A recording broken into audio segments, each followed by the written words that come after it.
If you had to ask me what the strangest movie to come out in 2017 was before seeing Kong Skull Island, I'd tell you it was Assassin's Creed. But now, ladies, gentlemen, and other kin, that title has been snatched away very quickly by Kong. When I was watching this in the cinema, my face was mostly contorted into expressions of either cringe or confusion. To understand why, we need to delve deep into this cinematic oddity. It's hard to explicate just how odd this movie is. It's not necessarily bad, but the creative choices made are so fucking jarring that it's kind of fascinating. We'll be examining the film, but also the production leading up to the film and how it may have affected the final product. Please be aware that this video will contain spoilers.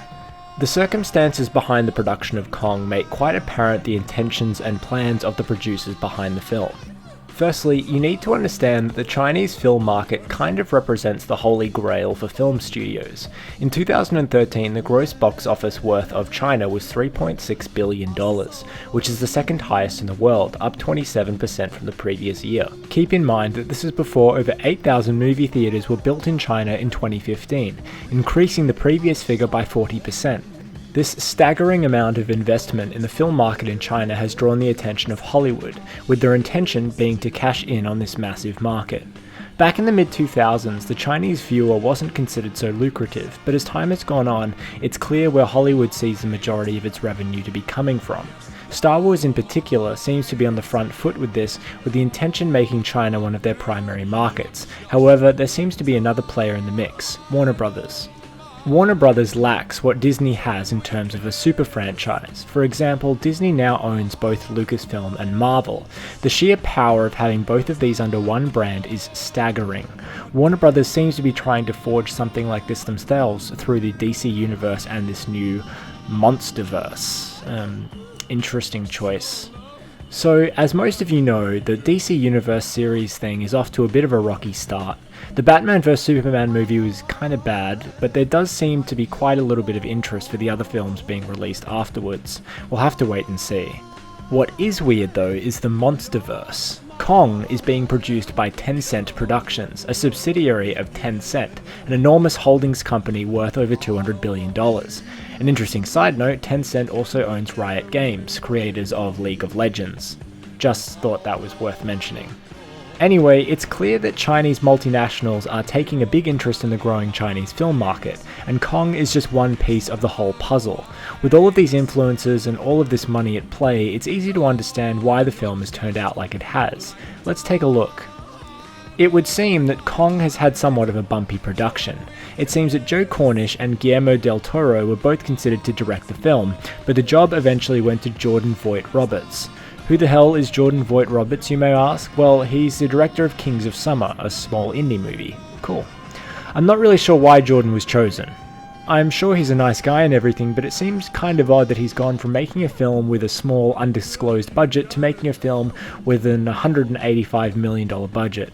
Maybe Legendary thought they could cut costs by hiring a newbie director? Who knows? That isn't even that bad. Previously inexperienced directors are given mammoth pieces from time to time, and it even works out well more often than you'd think. Things start to make sense, however, when you start to look at the writing process that this film went through. The script for this movie was worked on separately by no less than 4 screenwriters, all with seemingly different visions. This leads to a Frankenstein effect in which there is a bizarre tonal change that occurs throughout the film, with it jumping around between high-stakes action, to horror, to odd stabs at comedy, and then to drama. The problem with Kong is that it doesn't know what kind of movie it wants to be. I think a major error in the creation, and with this film personally, is that clearly Max Borenstein, who started writing the story originally, watched Apocalypse Now the night before he started writing Kong, because this film is just Apocalypse Now with a giant fucking gorilla, and not in a good way. This film seems obsessed with referencing every Vietnam War movie ever made, while forgetting to create something unique. I'll discuss the casting and design stuff when actually talking about the film, which we will do now. The basic gist of the film is that it's all about John Goodman wanting to go to this island because it's undiscovered and convinces a senator to let him do it because, quote, the Russians are going to get there first if we don't, unquote. what a crock of shit. What makes you think that the Russians are going to have any interest in an island in the middle of the Pacific just because they have satellites? It really doesn't help your film when the justification for the major plot happening is based upon an assumption, and that's about it. What if they just showed the Russians being interested in it? That would kind of give a little bit more credence to it rather than just obvious paranoia. Tom Hiddleston and Brie Larson's characters are both quickly introduced, and I'm honestly quite gobsmacked at how little effort was put into developing both characters. Hiddleston plays a guy named Conrad. Haha, get it? It's like Conrad from Heart of Darkness. Wow, what a cool reference. I like Apocalypse Now. Who doesn't have any character other than I have a British accent and I look quite stern and I can track things in the wilderness. There is one scene, I repeat, one scene in which he talks about his past in any way, and that's all the character development he gets. I don't know if Tom Hiddleston was told to look so stern the whole film, or whether he's legitimately upset that he wasn't given much of a character to work with. Maybe he's just a crap actor, I don't know. Brie Larson is pretty much the same and is a living stereotype in this film. She plays a photojournalist who is hired to document the trip to Skull Island. It's like there was a checklist at Legendary that said, have one independent female character who is snippy but been through a lot, but don't make us care about her or sympathize with her. This might seem really trivial, but there's a scene when Sam Jackson's character remarks that Brie Larson's character was embedded as a photographer with Mac v Sog, but how he has respect for her now. I might be too much of a cynical dickhead when it comes to this, but Mac v Sog was a highly classified Black Ops commando unit in the Vietnam War, and I'll tell you right now, there were no photographers and definitely no self-professed anti-war photographers embedded with any Mac v Sog. Most people might not get hung up on that, but it took me right out of the movie.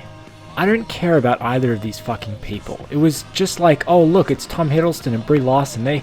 They sure look good wearing tight clothes and covered in hot mud, damn. The only character I ended up caring about was Tony Kibbles because I guess he had a family, but the rest just have expendable written all over them. Sam Jackson's character is probably the best, at least for most of the film, just because he's pretty interesting to listen to and his motivation is fairly understandable.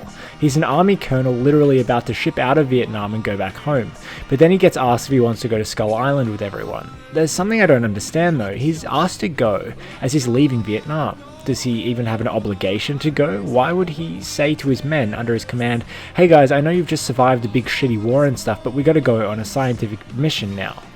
If I were under his command, I'd just say fuck you and go home. In Peter Jackson's King Kong, there was ample motivation for nearly all of the characters because it was set during the Great Depression and literally everybody needed money because everyone was poor.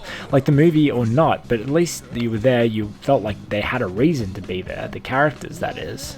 I don't really want to go through the rest of the movie chronologically because I don't have a whole lot of footage to show and I don't want to keep reusing visuals from the trailers over and over again, so I'll quickly go through the rest of the things that are worth talking about. The movie isn't terrible, not really, it's just that there are so many small decisions that don't go down well and so much is left unexplained in terms of the characters. Occasionally there's parts that are so goddamn ridiculous that it feels like you just sat down and started watching a different movie.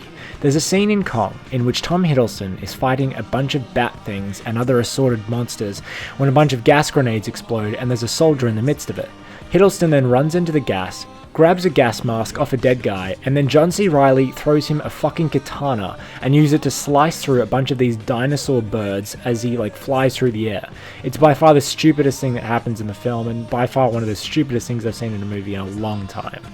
Let me break this up a bit by talking about what I did like about the movie. I can appreciate that quite a bit of the movie was shot on actual locations in jungles and rainforests, and when it's like that, it does feel quite immersive. The design of some of the creatures can be really interesting and cool as well. I also really like how the film begins, as in the opening scene in which two fighter pilots, one American, one Japanese, both crash land on Skull Island after a dogfight and continue fighting on the beach. There's also a scene in which everybody came to see when Kong fights a big monster. That was actually really cool.